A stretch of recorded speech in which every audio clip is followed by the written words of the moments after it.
প্রিয় ভাইরা আমার, প্রিয় উপস্থিতি, আমার কলিজার টুকরা, এ কানখলি বুড়ির মাঠের আমার তরুণেরা, যুবকেরা, মুরব্বী বাবাজিরা, পদ্মার আড়ালে আমার কণ্ঠ শুনতেছেন, আমার কলিজার টুকরা মা এবং বোনেরা, আমি আপনার সন্তানের মতন, এ যুবক, আমি আপনার ভাইয়ের মতন, আমি হাবিবুল্লাহ আল হাবিবির বয়সটা বেশি নয়, কিন্তু পৃথিবীর জমিনে বিভিন্ন জায়গায় জলসা ওয়াজ মাহফিলে যাই।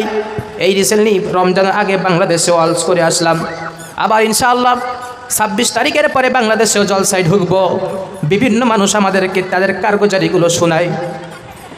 গত যেই করোনা হয়ে গেল, এ যুবক, দিলের কান লাগিয়ে কথাগুলো শুনবি রে যুবক।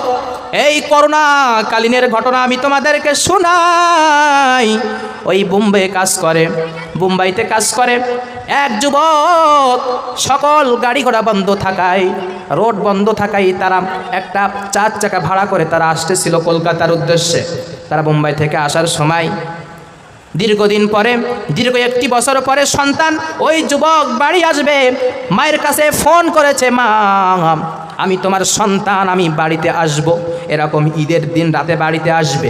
কুরবানির ঘটনা বলতেছি রে যুবক। ওই মানুষটা যেই সময়, যুবকটা যেই সময় বাড়িতে আসবে, মায়ের কাছে ফোন করলো।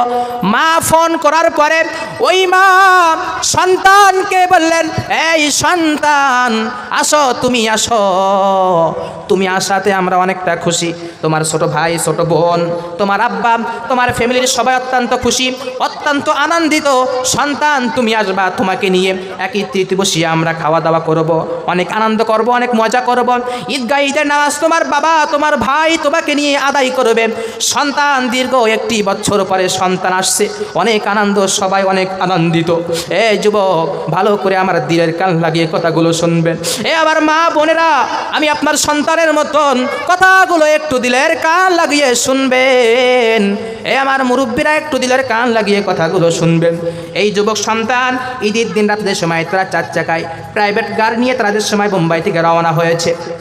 চাঁদ রাত্রে কলকাতায় তারা আসবে, ওই রাজারহাট নিউ টাউন তারা আজ রাত্রে আসবে। রাত 10 থেকে 11টার মধ্যে তারা আসবে। মা বাবা এক জায়গায় বসে তারা রাতের ভাতটা খাবে। তারা গাড়িতে আসতেছে, এই প্রতিমধ্যে সন্তানের কাছে বাবা ফোন করলো, ও বাবা তোমরা সবাই রেডি আছো তো, আমি তোমার সন্তান, 1 থেকে 1.5 ঘন্টার মধ্যে আমি বাড়ি প্রবেশ করব। মা অত্যন্ত খুশি। মা সন্তানের ফোনের আওয়াজটা মায়ের কানে লেগেছে। সন্তান বলতেছে, আব্বা জান 1 থেকে 1.5 ঘন্টার মধ্যে আমি নিউ টাউনের মধ্যে আমি ঢুকে পড়ব। মায়ের কানে এই আওয়াজটা আসার সাথে সাথে মা ঘরের থেকে বাহিরে গিয়া চিৎকার করে এলাকার মানুষদেরকে, ফ্যামিলির সকলকে বলতেছেন, এই ফ্যামিলির আত্মীয়রা শোনো, আমার লাল, আমার বাচ্চা দীর্ঘ 1 বছর পরে সে তামিলনাড়ু থেকে, মুম্বাই থেকে সে আসতেছে। 1 থেকে 1.5 ঘন্টার মধ্যে সে আমার ঘরের মধ্যে প্রবেশ করবে। সবাই আসো আসো আসো, ফুলের তোড়া নিয়ে আসো, গরম পানি করো, সুন্দর করে গরম পানি দিয়ে পা হাতগুলো ধুয়ে দিতে হবে। মায়ের আশা, মায়ের ভালোবাসা মা প্রকাশ করতেছে। মা ডাক দিয়ে বলতেছেন, এই সন্তানেরা, ঘর বাড়িগুলো সুন্দর করে পরিষ্কার কর, তোর ভাইয়ের রুমটা সুন্দরভাবে বিছানাগুলো বিছায়া দে। মা বালিশের ওয়ার্ডগুলো, মা বালিশের যেই কভারগুলো আছে, ময়লা কভারগুলো সুন্দরভাবে মা এগুলো পরিবর্তন করে দিচ্ছে। সন্তান আসবে, আরাম করবে ঘরের মধ্যে আসিয়া। সন্তান আসতেছে, 11টা ঘড়ি 11টা বেজে 12টার দিকে চলে যায়, 12টাও বেজে যায়। বাবা মা সবাই গুছিয়ে, ঘর সুন্দর করে গুছিয়ে সন্তানের জন্য বাবা মা ফ্যামিলির ভাই বোনেরা অপেক্ষা করতেছে। সন্তান আসবে, একত্রিত করে রাতের খাবার খাবে, আনন্দ করবে। সন্তানের ফোন আসে না, বাবা মনে করছে ফোন দিব না। সন্তান আসতেছে, ফোন দিব না, কারণ আসার মুখে বারবার ফোন দিলে বিরক্ত বোধ করবে। আমি আর ফোন দিলাম না। বাবা তার এই কার্গোজারিটা শোনাচ্ছে যে, হুজুর আমার সন্তানকে আমি আর ফোন দিলাম না। আমার ওই সন্তান ঘড়ির দিকে তাকায় দেখি 12টা বেজে আরও 1টা বেজে যাওয়ার কাছাকাছি হয়ে যায়। আমি ফোন দেই, ফোন ঢোকে না। হঠাৎ করেন একজন ফোন দিল, ফোন দিয়ে বলতেছেন, কে আপনি? আমি ফোনটা রিসিভ করে কানে ধরলাম। কানে ধরার পরে দেখি এটা আমার সন্তান, আমার আদরের টুকরা, আমার লালের কণ্ঠ না, এটা অন্য আরেকজনের কণ্ঠ। আমি বাবা চিৎকার দিয়ে বললাম, আমার সন্তানের কণ্ঠ তো এটা নয়, এটা নয়। কে বাবা তুমি আমার সন্তানের ফোনটা রিসিভ করেছো? চিৎকার দিয়ে ফোনে আওয়াজ আসছে, এই মুরব্বি, এটা কি আপনার সন্তানের ফোন? এই ফোনের মালিক রোড অ্যাক্সিডেন্ট করে দুনিয়া থেকে চলে গিয়েছেন। এখানে অনেকগুলো 7 থেকে 8টা লাশ পড়ে আছে, সাদা কাপড় দিয়ে তাদেরকে মুখগুলো ঢেকা আছে। আপনার সন্তান কোনটা? আপনি এসে সন্তানের লাশটা নিয়ে যান। মানুষটা চোখের পানি ছেড়ে দিয়ে আমাকে বলতেছেন, হুজুর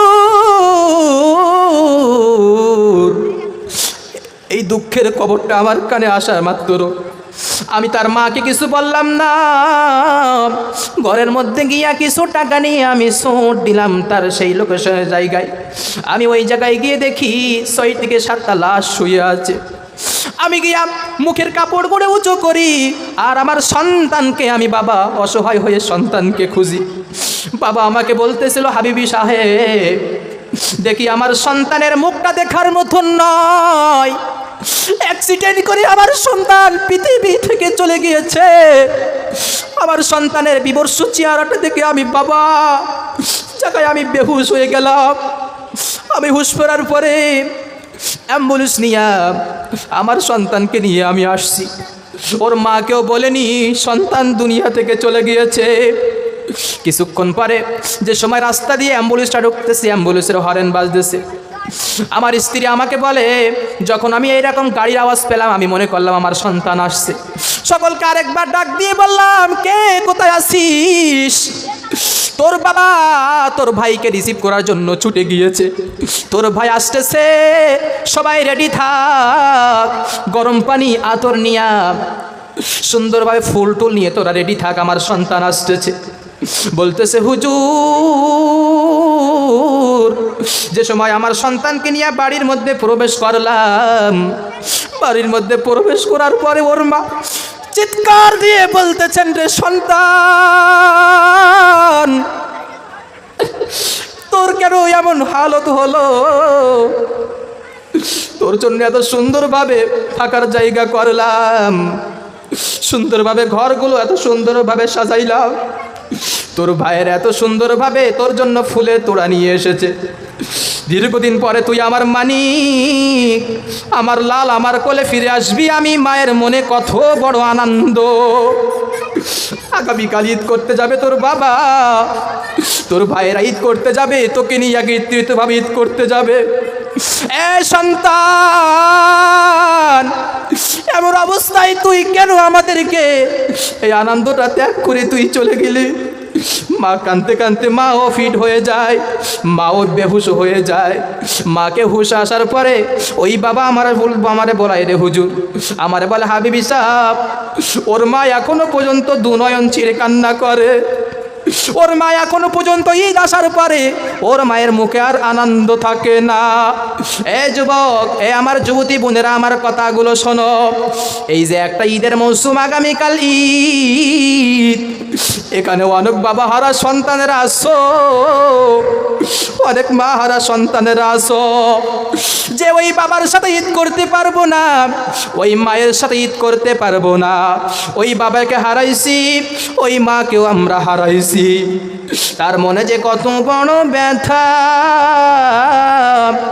কেবলমাত্র সেই জানে।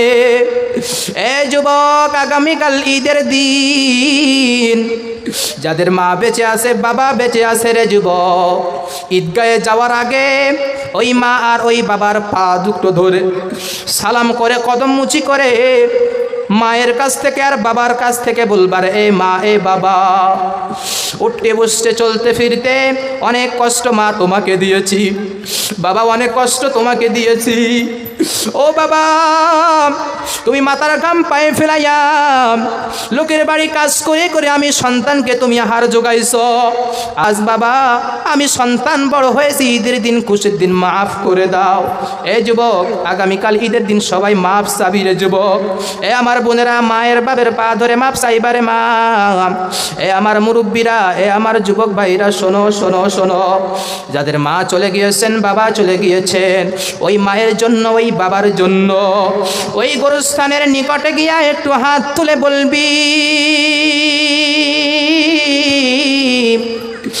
ওগো আল্লাহ, তোমার শিখানো ভাষায় শিখানো দোয়াগুলো আমরা জপতেছি। রব্বির হামহুমা কামা রব্বায়ানি সগীরা।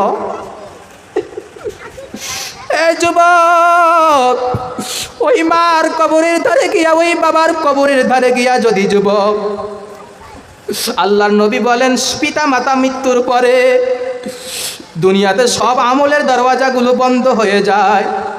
নেককার সন্তান যদি পৃথিবীতে থাকে, সন্তানরা যদি ওই মা আর বাবার কথা স্মরণ করে তাদের কবরের ধারে গিয়া দোকানে হাত তুলে আল্লাহর দরবারে রুনাজারি করে, ফরিয়াদ করে, নবীজি বলেন ওই দোয়া আরশের মালিক আল্লাহ কবুল করে নেয়।